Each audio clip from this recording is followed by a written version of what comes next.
Hello guys, welcome back. So നമ്മുടെ Jolly LLB 3 ഇപ്പോൾ running ആണ് തിയേറ്ററിൽ. അക്ഷയ് കുമാറൊക്കെ ലീഡിങ് റോളിൽ വരുന്ന ഒരു ഹ്യൂമറും കോമഡിയും ഒരു കോർട്ട് റൂമും ഒക്കെ ഉൾപ്പെടുത്തിയിട്ടുള്ള ഒരു ഡ്രാമ മൂവിയാണ് സിനിമയുടെ കഥ എന്ന് പറയുന്നത്, ഈ കോർപ്പറേറ്റ് സാധാരണക്കാരുടെ സ്ഥലം പിടിക്കാൻ ശ്രമിക്കുകയാണ്. അപ്പോൾ ഒരു സാധാരണക്കാരൻ അല്ല, ഞാൻ സ്ഥലം തരില്ല എന്നൊക്കെ പറയാം. അങ്ങനത്തെ ഒരു കേസ് നമ്മുടെ ലോയറിൻ്റെ കയ്യിൽ കിട്ടാണ്. സോ അക്ഷയ് കുമാറും വേറൊരു വ്യക്തിയുണ്ട്, അവർ ഇന്ന കേസ് എടുത്ത് മത്സരിച്ച് ബാധിക്കുന്ന ആൾക്കാരാണ്.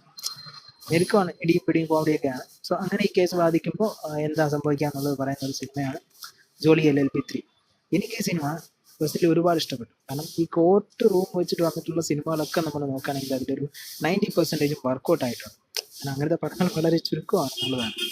വളരെ രസകരമായിട്ടാണ് പടം പോകുന്നത്. ഓവറാൾ എനിക്ക് പേഴ്സണലി ഇഷ്ടപ്പെട്ട ഒരു പടമാണ്. നല്ല മേക്കിങ്, നല്ല സ്ക്രീൻ പ്ലേ, നല്ല പെർഫോമൻസ്. അക്ഷയ് കുമാറിൻ്റെ കരിയറിൽ ഇപ്പോൾ 2-3 പടങ്ങൾ വന്നിട്ടുണ്ട് ബെസ്റ്റ് ആയിട്ട്.